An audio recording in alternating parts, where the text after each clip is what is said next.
তোমার ডান হাতে যা আছে তা নিক্ষেপ করো, তাদের বানানো সর্বগ্রাস করবে। তারা যা করেছে তা জাদুর কৌশল, জাদুকররা কোথায় সফল হয় না।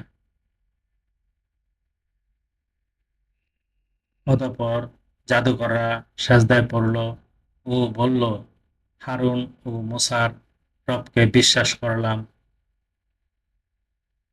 ফেরাউন বলল, কি অনুমতির আগেই ঈমান আনলে?